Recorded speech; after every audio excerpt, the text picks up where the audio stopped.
Name is Lisa Curcio. This is a YouTube live event. Today is Monday, January 25th, and the year is 2020. Whether this is your first time visiting me or you're here watching, I am so glad. I don't care if it's your first time or you've been here once before. I'm thrilled to have you. I just want to give a special shout out to all of those that are joining for the first time, whether you're watching the replay or you are here for the live. We're thrilled that you could be here with us. I would love to have you chat with us tonight. In order to do so, you will need to sign in to your YouTube account, which is your Gmail address. That is a requirement of YouTube, not of me. But we would love to interact with you, whether you are live or you are here watching the replay. You will need to do that to chat. I have an amazing V-fold pop-up card for you tonight. And at first glance, you might be thinking, oh, that looks tough. And I'm here to tell you it's super easy. I'm going to walk you through the easy steps of putting this card together so that you can recreate it at home. In addition to the card that I'm going to be demonstrating for you, I also have another sample that I'm going to share with you. So make sure you hang with me to the end of the video. Now, a couple things before we get started. First and foremost, I would like to introduce you to Megan. Megan's name is typically in blue, but there is a YouTube glitch tonight. And for some reason, it looks like it's under Gina's name. So Gina is actually part of the sales and marketing team here at Lisa Stamp Studio. We're trying to get that fixed with YouTube, but we do want you to interact with Megan. Megan has the links and she's here to help you because quite frankly, you came here to see me stamp. And when my head is down at the table, it's super hard for me to catch up with all your comments. And Megan does an amazing job of that. In addition to that, I want to make sure you know how to find the pictures, the cutting dimensions, and the supplies for tonight's project, because I know you're going to want them. Down below the title of this video, there is a video description. And if you expand the text, you'll find a link which will navigate you over to my website where all those things will be there for you. So I hope that you'll use that resource. Now, when you went over to my website, make sure you click on that classes tab because I have a huge PDF tutorial library for you with lots more projects. All right, I think we're ready. Let's go ahead and get the camera turned down and get you all zoomed in. Here we go. Okay, and now just give me just a couple seconds to try to get this steady. And let me just make sure I can see your camera view. Yep, it looks pretty good. All right, we're going to start with the trimmer. Now, we're not going to be doing any trimming really per se for tonight because I've got the pieces cut ahead of time, but we are going to do some scoring. And the Stampin' Trimmer has both the light blade for scoring and the dark blade for cutting. I love that you can keep them on the track at the same time. They navigate up and down out of the way. Love the clear cutting guide. That's going to be really important tonight. You're going to end up needing actually 2 card bases for this fun pop-up V-fold. This is Pacific Point, and I'm going to be using this for the outer base of my card. Now, this is cut 5.5 by 8.5. The very first score line on this one is going to be your very typical 4.25, which is going to score this in half. Okay, so nothing fancy so far. I'm going to fold that just a little bit so you can see that, and I'll set that aside. Now, this next piece is going to be our inside layer, and this is going to make the pop-up V-fold that we need. This is cut just 1/8 of an inch shorter on the long and the short end. So this is 5.25 by 8.25. To score this one in half, we need to go to 4 1/8, and then we are going to score, okay? So far, so good. Now, the next thing we're going to do is we're going to fold this and we are going to create a V fold. So we have to create a crease on here to give us that V. Now, while there's a lot of ways that you can do that, the easiest way actually for me is to make a template. Now, I've got a lot of creative freedom for you with this when I'm going to share it in the other project that I have that's already finished. This is a different one that I'm going to demonstrate with you. But I'm purposely giving you the dimensions for this V fold because we're going to do some layering tonight. So let me bring in a scrap piece of paper here. And this piece of cardstock measures 2 3/4 by 3 1/2. This is what we're going to make the template on. I like to make it and then save it, and I can use it over and over again. I'm actually going to place it in my trimmer, and all I'm going to do is I'm going to cut on the diagonal, which is going to give me that diagonal crease. So I'm lining up the tip here and the tip down here at the bottom inside that black strip where it's going to cut. And then all I'm going to do is I'm going to slice. Now, obviously, this can be inverted, so you've got 2 pieces here. Now, I made one that's a little bit fancier for you before you joined me, and it's here. I like to make mine out of thick cardstock so that I can use it over and over again. I just kind of keep this in a little binder with all my templates. And I did label it so I can refer back to it in case something ever happens to this one, I could make another one. But this is actually going to be the template for that corner crease. Now let me bring in my bone folder real quick. Let's go over that. And then what I want to do is I'm going to zoom you in just a little bit closer so that you can see better. And then what I'm going to do is I'm going to take that template that we just made and I'm going to place that up here in the corner. Now I'm looking very carefully to align it the very best that I can. And I've got the top and the sides aligned. The next thing I'm going to do is I'm going to take a pencil and I'm going to make a light tracing mark. Again, I want to make sure I didn't move this because I was chatting. And then we're going to trace that right along there. Now, I know it's really going to be light. It's going to be hard for you to see, but it is here. This is going to give us an indication on where we're going to score. Now, keep in mind, you are going through 2 layers of cardstock here. So you're going to have to be just a bit more vigorous with that scoring blade. Obviously, you don't want to cut the cardstock, but we're going to make sure we go through both pieces. So I've opened up the track here. And what I'm going to do now is I'm going to navigate that pencil line so it's going to fall within the cutting track. Very similar to what we just did with that piece of paper. So I'm going to close that cutting guide. And I love, love, love that I can see through the whole thing. Obviously, if my head was a little bit closer at my age, I could see even better. There we go. I think that looks about right.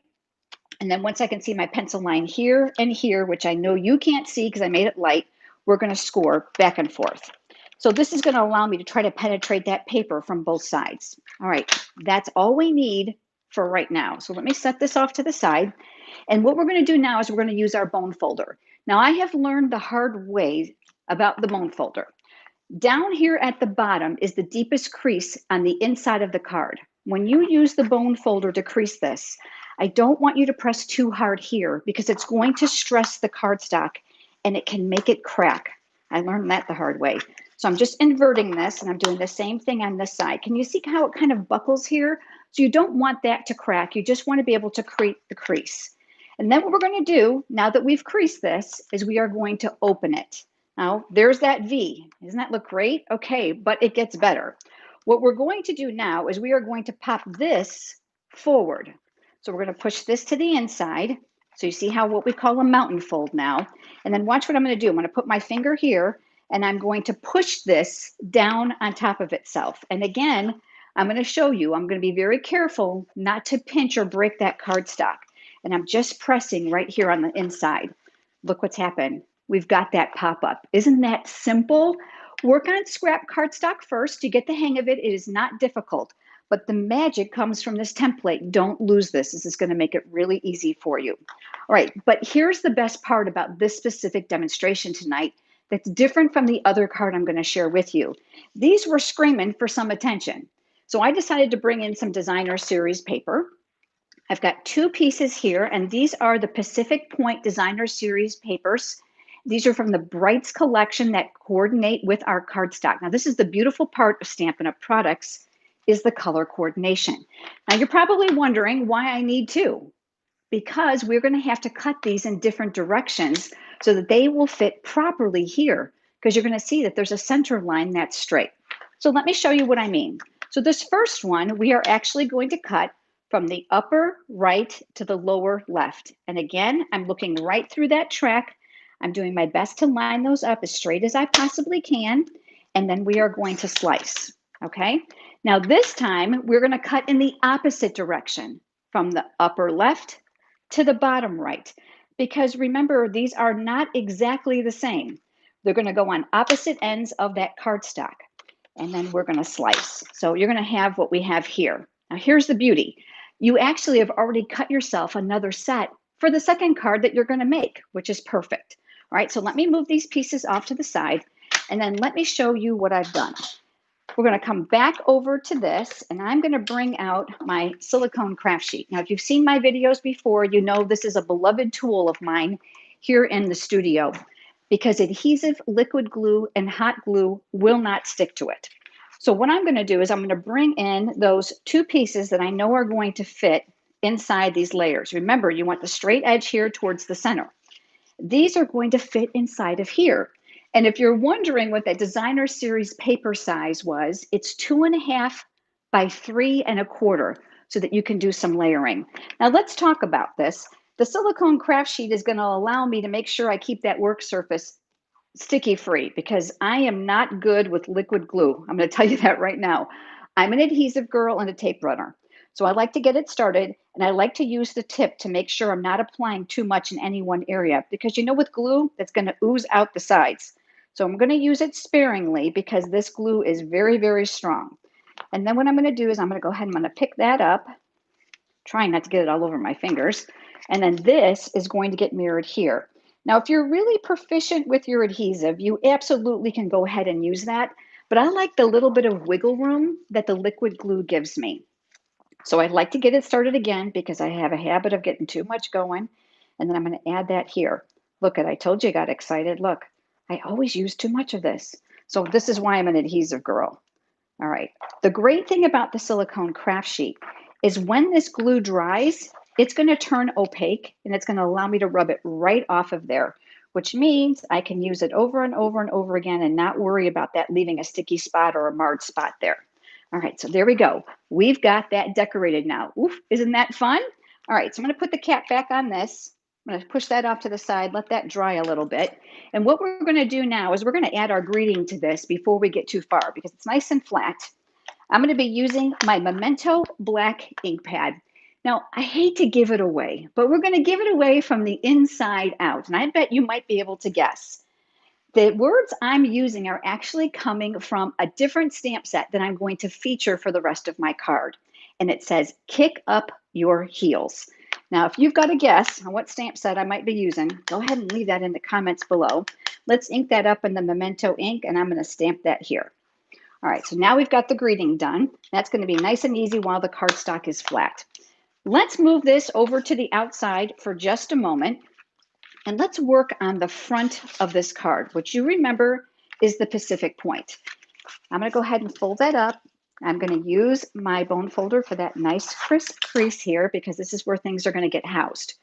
This now is going to get layered here. So I've got a piece of crumb cake cardstock and I've got a piece of designer series paper. This is the mint macaron, which coordinates beautifully with the cardstock. There's that color coordination once again.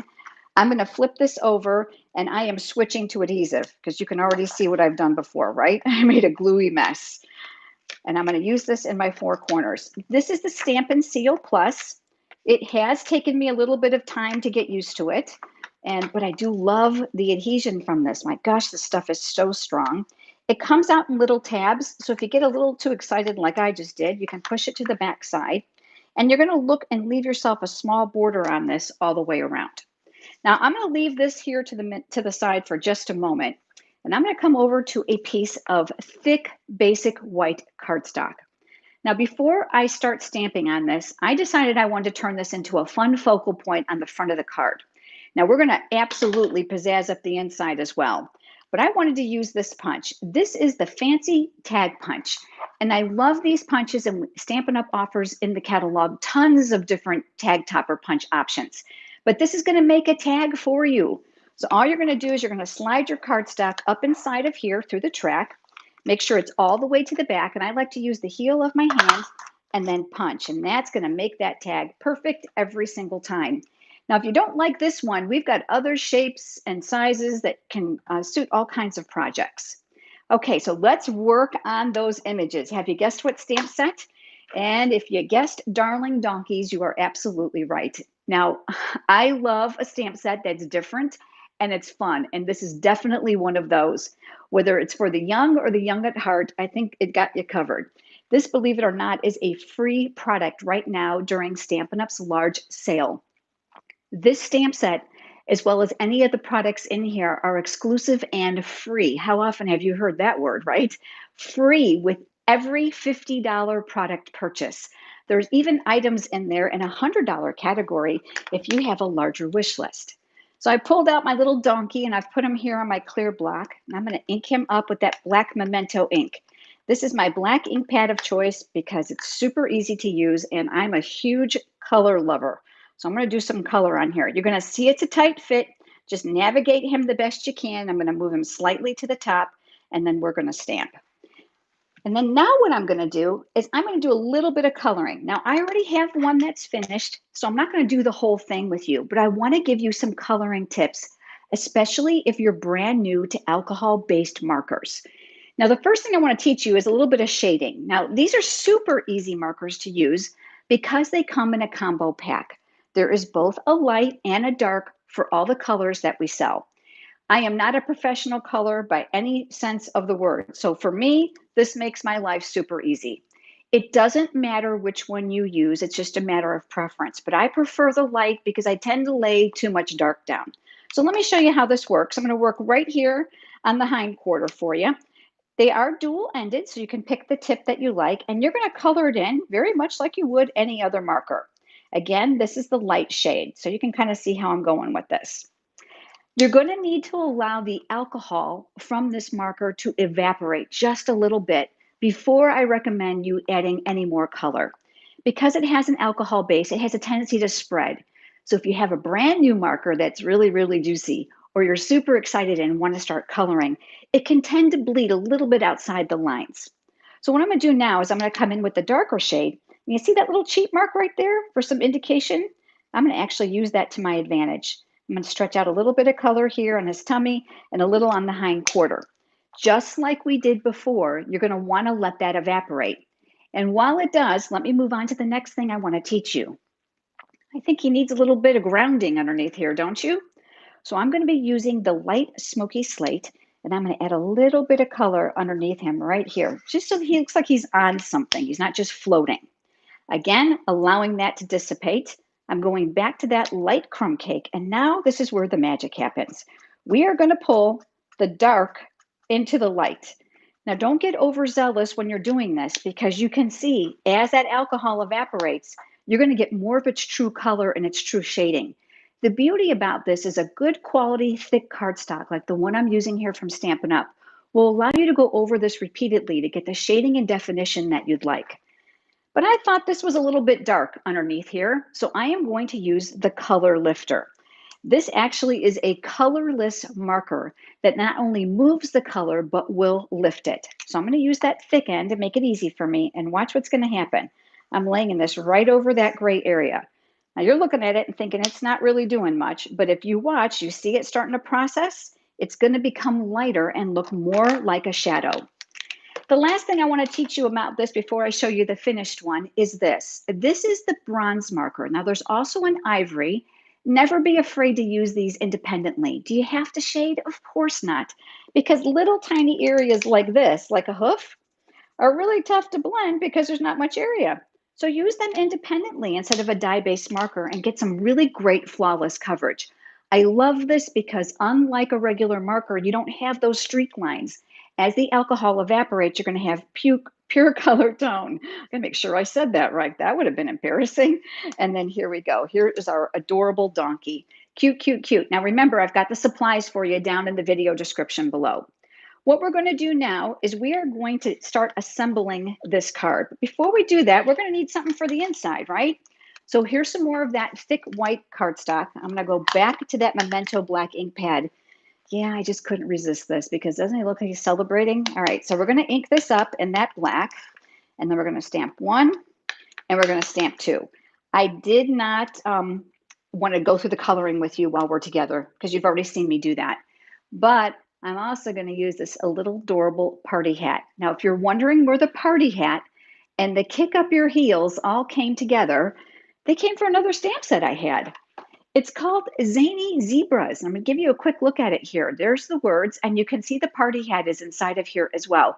The great thing about stamp sets that you already own is you can mix and match. So don't be afraid to borrow from one to add to the other. That's the beauty of your stamp investment.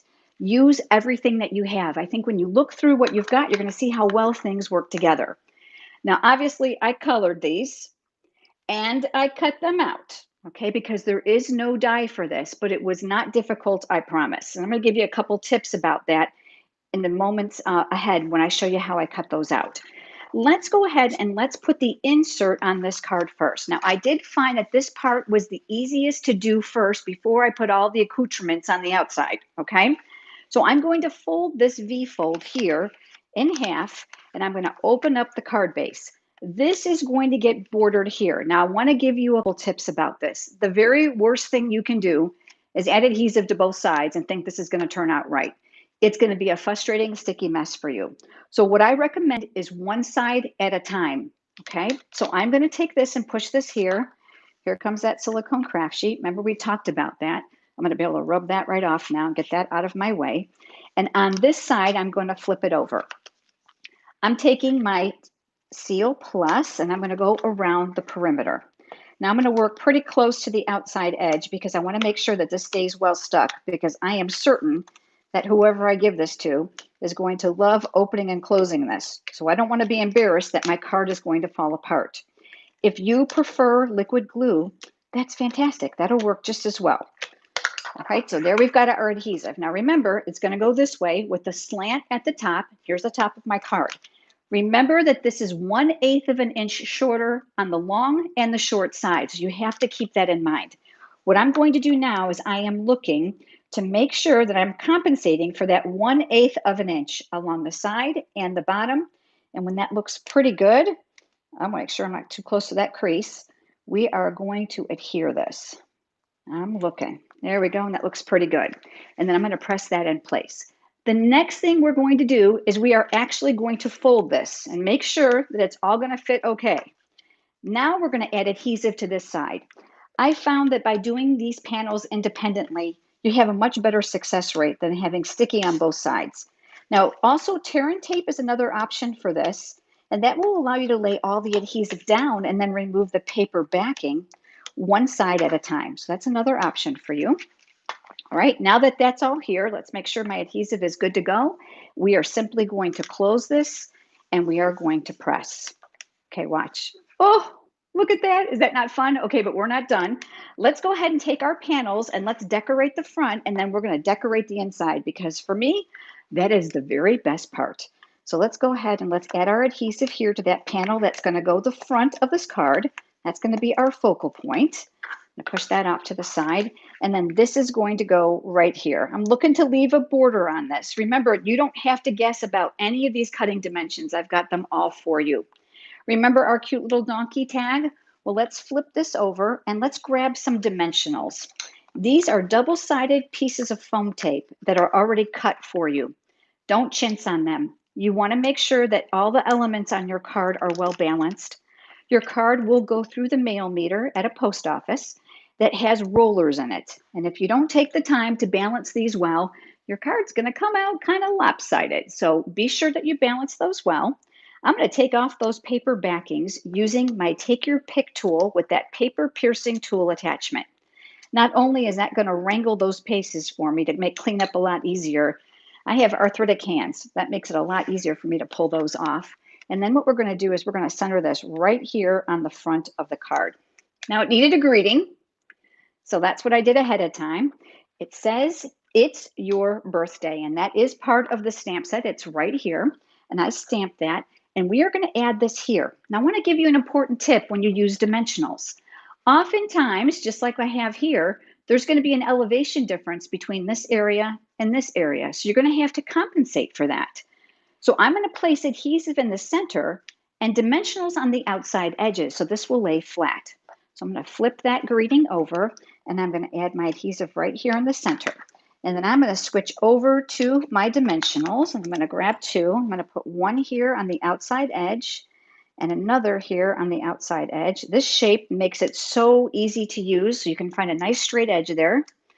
Remove those backings, and now what we're going to do is we're going to come back over to here, and we are going to line this up. And I'm going to use that white area underneath the donkey to my advantage. Now, this is the fun part. We get to add embellishments, right? So I took some white polka dot tulle.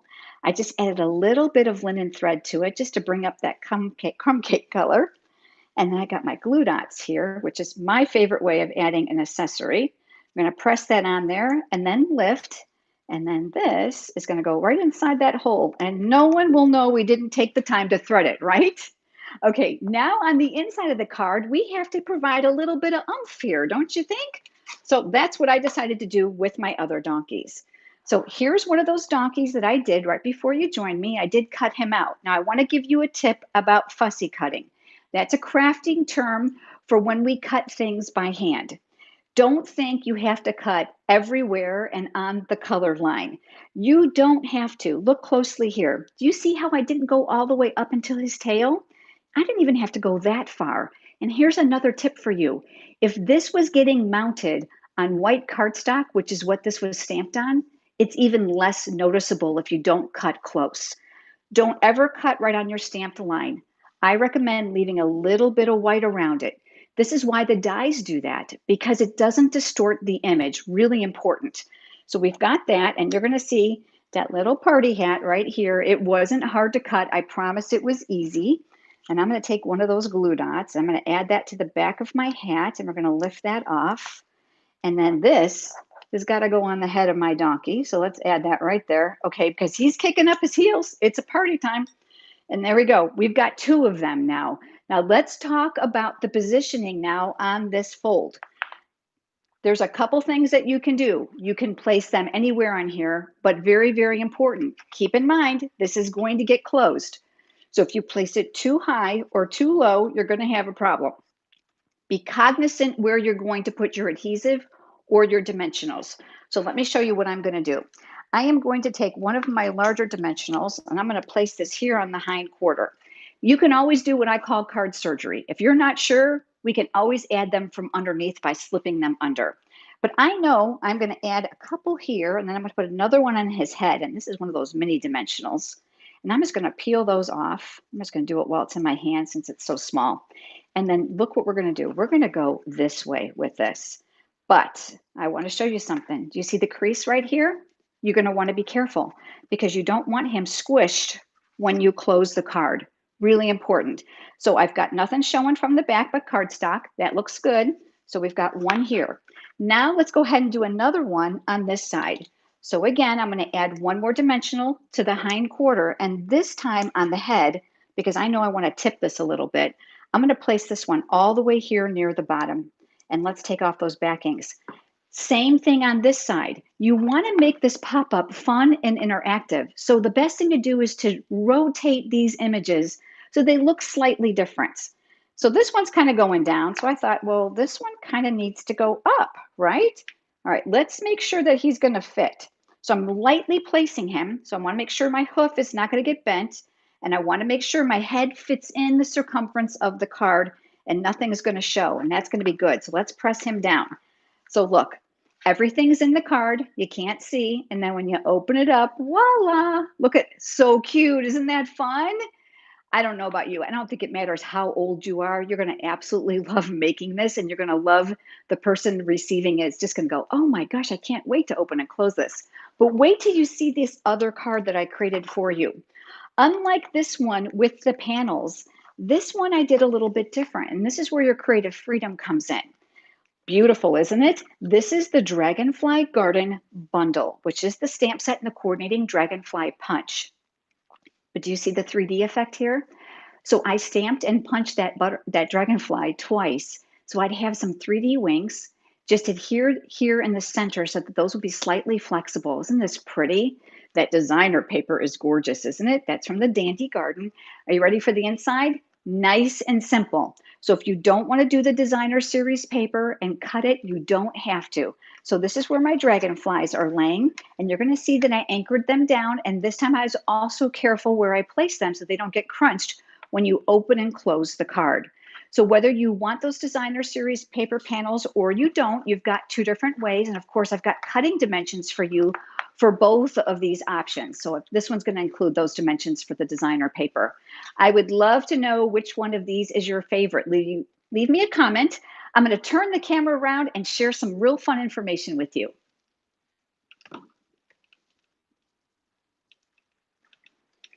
Okay, which is your favorite? I would love to know. Guess what? I have some exciting news for you. I have a brand new YouTube schedule, and I'm going to be live with you every single week. So I'm coming back with you next Monday. It is so important to me that you enjoy these videos. So I ask that you would please do me two favors. Like the video by hitting that thumbs up button underneath the title.